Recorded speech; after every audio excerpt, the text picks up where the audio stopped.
And he heard the words of Laban's sons, saying, Jacob hath taken away all that was our father's, and of that which was our father's hath he gotten all this glory.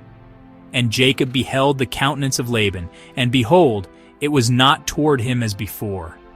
And the Lord said unto Jacob, Return unto the land of thy fathers, and to thy kindred, and I will be with thee.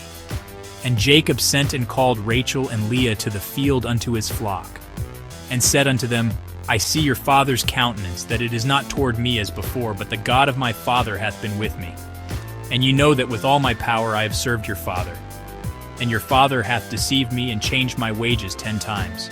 But God suffered him not to hurt me.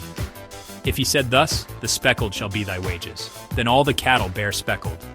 And if he said thus, the ring-straked shall be thy hire, then bear all the cattle ring-straked. Thus God hath taken away the cattle of your father, and given them to me.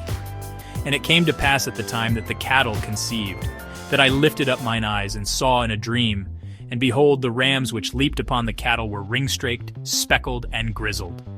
And the angel of God spake unto me in a dream, saying, Jacob. And I said, Here am I. And he said, Lift up now thine eyes, and see, all the rams which leap upon the cattle are ring-straked, speckled, and grizzled. For I have seen all that Laban doeth unto thee. I am the God of Bethel, where thou anointedst the pillar, and where thou vowedst a vow unto me. Now arise, get thee out from this land, and return unto the land of thy kindred. And Rachel and Leah answered and said unto him, Is there yet any portion or inheritance for us in our father's house? Are we not counted of him strangers? For he hath sold us, and hath quite devoured also our money. For all the riches which God hath taken from our father, that is ours, and our children's. Now then, whatsoever God hath said unto thee, do. Then Jacob rose up, and set his sons and his wives upon camels. And he carried away all his cattle, and all his goods which he had gotten, the cattle of his getting, which he had gotten in Paddan Aram, for to go to Isaac his father in the land of Canaan. And Laban went to shear his sheep, and Rachel had stolen the images that were her father's. And Jacob stole away unawares to Laban the Syrian, and that he told him not that he fled.